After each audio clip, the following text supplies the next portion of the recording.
नमस्कार श्रोते हो, इरा ब्लॉगिंग मराठी युट्यूब चॅनलवर सर्वांचे स्वागत. आजच्या व्हिडिओमध्ये आपण ऐकणार आहोत आलिंगन ही कथा. मॅडम, हिला थोडं समजवा. लग्न झाल्यानंतर सासरची जबाबदारी घ्यायला नाहीच म्हणते. काउन्सिलिंगसाठी आलेल्या जोडप्यातील तो नवरा मोठमोठ्याने सांगत होता. गेली बरीच वर्ष मी जोडप्यांना काउन्सिलिंग करत होते. त्यातलंच एक हे. प्रत्येक जोडप्याच्या तक्रारी जवळपास सारख्याच असायच्या.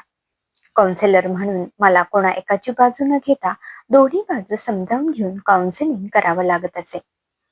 आज सकाळीच हे जोडपं केबिन मध्ये आलं. मी दोघांना निरखून पाहिलं. नवरा चेहऱ्यावरूनच हट्टी आणि अभिमानी दिसत होता. याउलट बायको शांत, घाबरलेली दिसत होती. मी दोघांना समोर बसवलं, पाणी दिलं आणि म्हणाले, आता एकेकाने बोला. कोणी पहिले बोलायचं यात दोघात गोंधळ उडालाच नाही, कारण नवऱ्याने कसलाही विचार न करता बोलायला सुरुवात केली. मॅडम, आमच्या घरात रोज कटकटी होतात, फक्त हिच्यामुळं. ठीक आहे, मला नीट सांगा, नक्की कशामुळं? काय घडलं असं? सकाळी 6 वाजता आईला गरमागरम चहा लागतो आणि ही लवकर उठतच नाही. कितीदा सांगितलं की लवकर उठत जा, पण नाही. आईची त्यामुळे चिडचिड होते. बरं, पुढे? हिला अजिबात कामं नीट जमत नाहीत. किचनमध्ये असताना आई सतत किरकिर करत असते. हे या भांड्यात का ठेवलं, ते तिथंच का ठेवलं?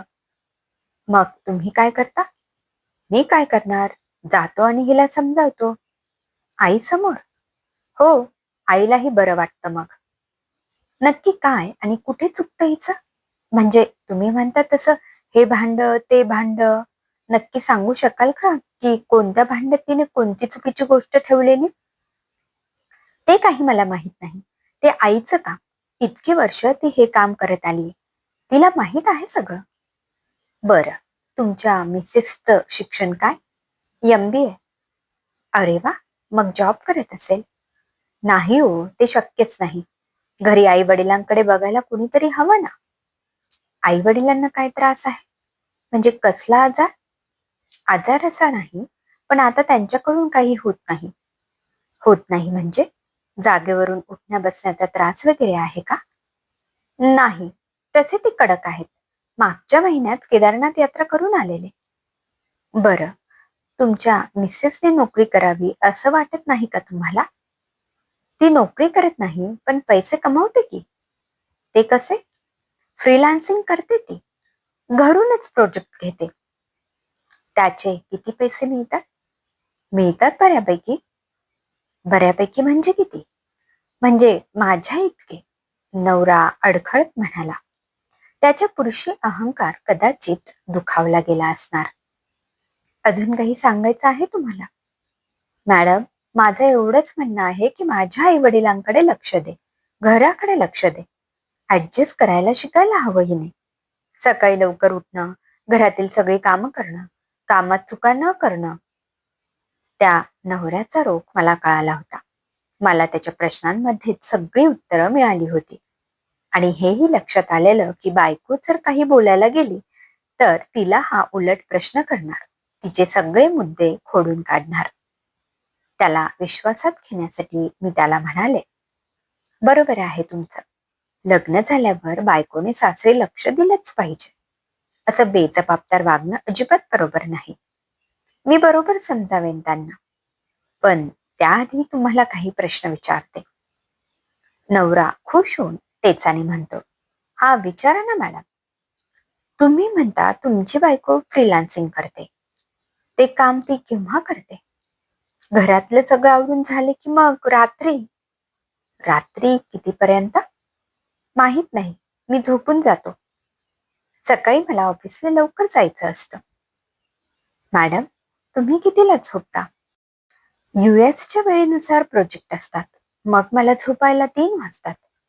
मी नवऱ्याकडे पाहिलं. यांना झोपायला 3 वाजतात. मग सकाळी 6ला उठल्या तर फक्त 3 तासांची झोप होते यांची. बरोबर? नवरा खजील झाला. तुम्ही म्हणालात तसं तुमच्या बायकोला तुमच्या इतकाच पगार आहे. मग कामाच्या वेळाही सारख्याच असतील ना? नाही, मी सकाळी 8ला जातो आणि 5ला येतो. तुम्ही डबा नेता? हो. मग या लवकर उठत नाही. मग तुमची आईच डबा देत असणार तुम्हाला.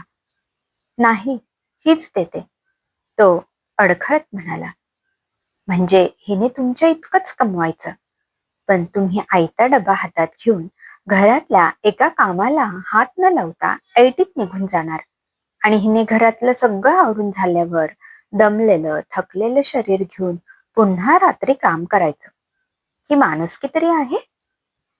मी रागातच बोलले तसा तो नवरा ओशाळला.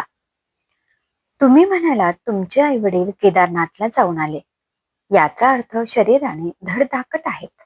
मग उठून स्वतःचा चहा करून घेणं कितपत अवघड आहे. त्या कपभर चहासाठी एका मुलीच्या मानसिक शारीरिक आरोग्याशी खेळताय.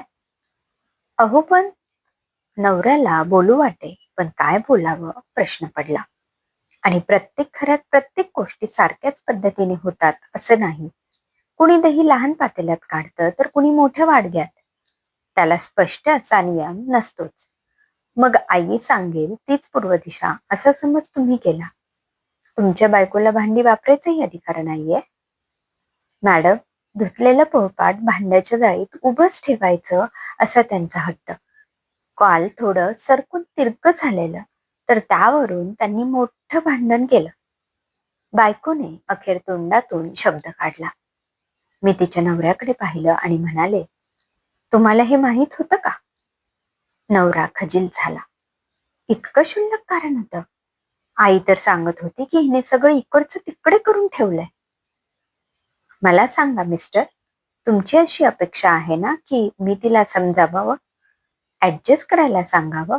तर ते मी करेलच, पण त्याआधी तुम्ही मला सांगा की तुम्ही लग्नानंतर काय ऍडजस्ट केलंय? नवरा एकटक माझ्याकडे पाहू लागला.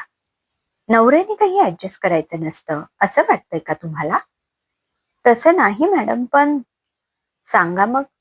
तुमची बायको शिकलेली आहे, लग्नानंतर तिचं सगळंच बदलतं.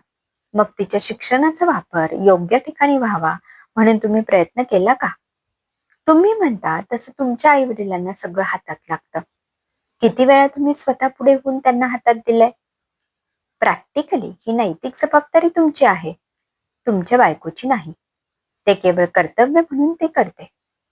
प्रत्येक वेळी आपली बायकोच चुकते हा विचार काढून टाका. तुमच्या याच विचारांमुळे घरच्यांना घरातल्या स्त्रीचा छळ करण्याची ताकद येते. आता मात्र नवरा निशब्द झाला होता. मी नवऱ्याला समजावलं. तुमच्या बोलण्यातून एक लक्षात येते की तुम्हाला फक्त बायकोने ऍडजस्ट करायला हवंय. तुम्ही स्वतः मात्र कशालाच धक्का लागू देणार नाही.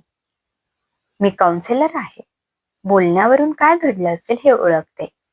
हे जर असंच चालू राहिलं तर स्वतःच्या आणि घरच्यांच्या अनाठाई हट्टाबाई स्वतःचा संसार मोडून बसाल. त्यामुळे वेळीच विचार करा. नवऱ्याला म्हणणं पटलं. त्याचा चेहरा पडला होता. चुकीची जाणीव झाली होती. दोघांनाही काही थेरपी देऊन मी पाठवलं. बाहेर गेल्यावर ती बायको एकटीच परत आत आली आणि धाई मोकळून माझ्याकडे रडू लागली. माझ्या पाया पडू लागली. मॅडम, इतक्या दिवसांची घुसमट तुम्ही दूर केली. असं वाटलेलं माझ्या माहेरचं कुणीतरी येऊन माझ्या पाठीशी उभं राहिलं आहे. तिचा माहेर हा शब्द ऐकून मलाही भरून आलं. त्याच नात्याने तिला आलिंगन दिलं आणि तिने खऱ्या अर्थाने माहेर अनुभवलं. समाप्त. लेखिका मीना राव. श्रोते हो, कशी वाटली ही कथा कमेंटमध्ये अवश्य कळवा.